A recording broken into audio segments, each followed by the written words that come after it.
Well, I didn't expect this to happen this quickly. You guys caught my previous video where I showcased a first look at the upcoming folding iPhone Ultra, whatever they're going to call it.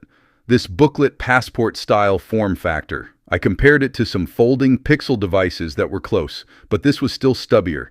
Anyway, in that video, I told you I might receive an even more polished version of this upcoming folding iPhone, and I think that's what's in this box right here. I just didn't expect it to come this quickly. So, hopefully it can verify the dimensions and give us just an even better idea of what it's going to be like to handle this iPhone Fold, iPhone Ultra, folding iPhone Ultra, whatever it is that we're going to call it.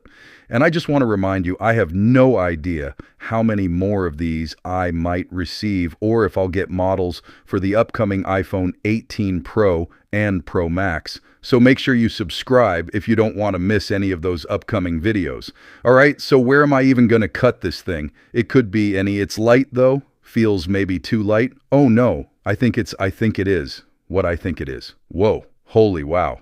That is what it's going to be like. That's what it's going to look like with an actual display. Obviously the back as well to match up with the current generation of iPhone with this panel and your Apple logo.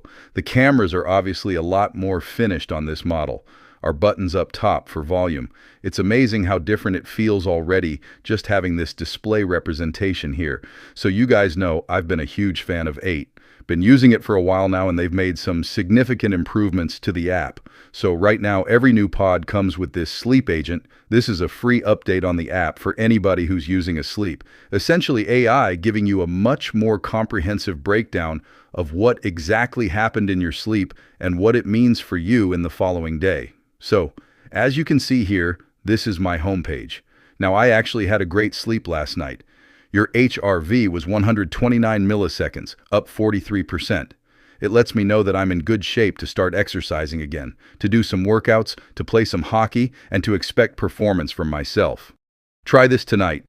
A light stretching routine before bed can maintain the parasympathetic tone you built up. You'll see it'll give me a workout window based on that sleep data. You've also got this evening forecast depending on what happens during your day. Sleep Agent can make better suggestions for that evening. And it will even integrate things like local weather to forecast how your sleep will unfold that night. And so then it can take action, shift the temperature, make suggestions for optimal bedtime. This is a very high-tech integration to allow you to sleep as efficiently as you possibly can. Anyway, if you haven't tried yet, this is some of my most used and most cherished tech. Go ahead and give it a shot. I've got a discount. Use the code UNBOXTherapy at 8.com/unboxtherapy for up to $350 off the Pod 5, and you get 30 days to try it at home, and you can return it if necessary. But once again, use the code UNBOXTherapy at 8.com/unboxtherapy for up to $350 off. This display representation here, it's still going to be awkward. I mean, like I can reach these places, but it's just not natural for one-handed. Got our Type-C on the bottom and obviously our power and other buttons here on the side. And then antenna bands have been added to this particular model. But here is the magic moment. Well, they could have done this better. No, that is what your unfolded look will be once there's a screen in there. And obviously without this hinge in the center because you'll have a folding display here. But that's how big it's going to be, much like I said on the previous video. And by the way, Wobblefest is still there. This one is showcasing a front-facing camera in the top corner, which is interesting. We didn't have an indication of that on the previous model. Now, these two things line up exactly or not. Wait a minute, I take that back. They're a little different. The new model is much more slender. It's also ever so slightly wider. Weird. Now, I don't know which one is completely legit or not. Does it make much of a difference? No, not really, but it ends up a little taller as well. It's so slight, guys. It's so subtle. Who knows? Less than a millimeter of difference in height. Slightly longer.